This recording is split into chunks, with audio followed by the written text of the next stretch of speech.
Say I'm gonna keep it with you. Let's move on to the next joint that we have here. The NFC's most disappointing team is who? I'm gonna go with the Tampa Bay Buccaneers. I think the division's a layup. I think there's a division that they should have easily taken. They should have more wins than they have, being 5-5. I understand that they have injuries taking place, but when you have Tom Brady on the team, you have a lot more anticipations and expectations. You have you more. At least when you see Tom Brady on the team, you expect him to be the general, the guy who's leading the pack, the guy who's moving the offense around and flowing. And for me, scoring 183 points and having the least amount of points scored in your division is not, promising. It's actually very disappointing. Even if they are number one in that division, like I said, the divisions are kind of lackluster, very lackluster to say the least. And I believe that Tom Brady should be doing a lot more than what he is. I think the Buccaneers in entirety should be doing a lot more than what they're doing, and everyone in that locker room knows it and believes it. So for me, I think the most disappointing team of this NFC is the Tampa Bay Buccaneers. I'm gonna go ahead and disagree. I just think that Zay did that to get at me. You know what I'm saying? But it's all good. I'm gonna go with the Arizona Cardinals as my most disappointing team in the NFC this year. Now I know what a lot of people may be thinking.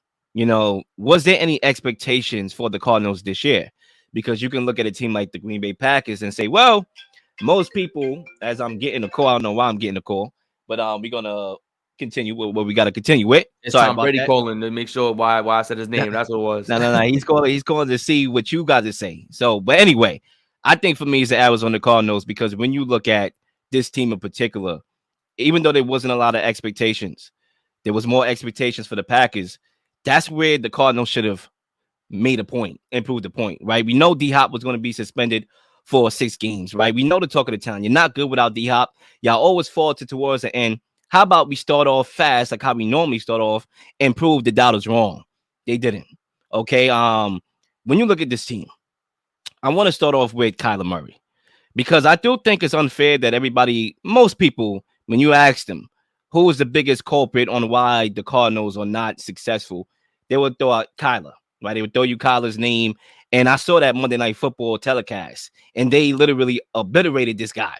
Now, when you go to Kyler Murray and his lack of film and attention to detail, anytime you have a quarterback that's willing to put in the work outside of the game, that's your ideal build to be a quarterback from just a off the field perspective. Those are the guys who you really, really want to coach, right? But at the same time, a lot of people said to me, well, Brady, Peyton Manning, they watch film. Yeah, they had to. They wasn't great after the broken play. They didn't have any physical attributes. They couldn't run. They couldn't literally create after the structure of the play like that. Kyler had that candid ability to scramble. You could run a whole offense through his skill sets. Justin Fields, for example, and I don't want to bash anybody's name to make my point a valid point. I think Justin Fields, we got to give him time. But ask him to throw 30 times a game. He's not doing it.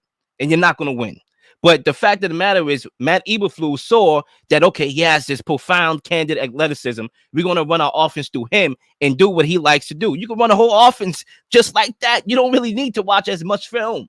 So I think it's unfair that we just put the blame on him. Like, yes, he has to be a better teammate. He has to communicate better. All those things, I get it. But it's not only him. Cliff Kingsbury, do I have to remind you his record in college? How many games he won in college? Like, nah, he's not perfect. He's not a perfect coach. Steve Klein, the roster is not really that talented. The roster is just incomplete. So when you combine those three things, it's very frustrating if you're a Cardinals fan, especially when you showed promise the last couple of years and you wasn't able to build off that. Now Kyler Murray's expensive. How are you gonna fix a talented roster or a lack of talented roster? How are you gonna fix that when you don't got no money? Okay, at least the Packers, they won a Super Bowl with a cheap Aaron Rodgers. Zach, the mic's yours.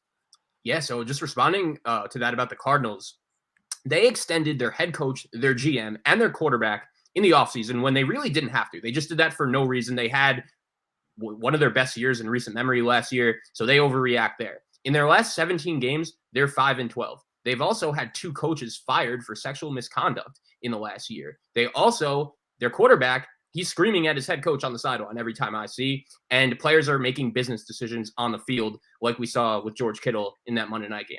I think Cliff Kingsbury has to go. I agree with you. He is obviously a culprit here, but the issue is when you're paying your franchise quarterback so much money, the reason why you're doing that is because you think he's able to succeed while facing that adversity. And clearly we have no evidence that Kyler Murray is able to do that. So I think that's why they're disappointing, because those are the points I wanted to bring up, but I forgot, because they're making money and you just paid your coach. Yeah. And I think the Cardinals, Cliff is probably going to be fired, but I think they're going to try to trade Kyler Murray this offseason too, because this contract, it just looks that bad. And I know usually it's the head coach that gets the blame. I think Cliff will be gone, but yeah, it's been a brutal season with the Cardinals. For my most disappointing team in the NFC, and there were a ton of options, like there were at least 3-4 teams I was thinking about choosing, but I'll stay in the NFC West, and I have to go with the defending Super Bowl champions, the Los Angeles Rams, because I've never seen a team that's won a Super Bowl just to deteriorate this quickly. And I understand that the Rams took a little bit of a different approach when they were building their Super Bowl roster. They were as aggressive as I've ever seen anyone when it came to building their roster and trading for Von Miller, bringing in OBJ, trading for Jalen Ramsey, trading for Matthew Stafford. Like, this team just does not have any picks. And I think eventually it was going to fall apart. I don't think they were just going to win 10, 11 games every year. But the fact that it all happened this quickly, it just shows their lack of roster depth. I am a big Sean McVay fan. I think he's one of the better coaches in football, but I'm just not really sure if he is still into it, if his heart is still into it. And it's crazy because he's still a young guy. He hasn't been coaching for too long, but he could have been in the Amazon booth every Thursday night instead of coaching the Los Angeles Rams this season. And I think that decision, he definitely is weighing it right now. Like, did I make the right decision? I'm not even 100% sure if he's going to be coaching the LA Rams next year. And I know they won a Super Bowl last year, so it's really hard to just completely throw them under the mud. But at the same time, never in a million years would I think the LA Rams would be this bad. So they are my most disappointing team in the NFC.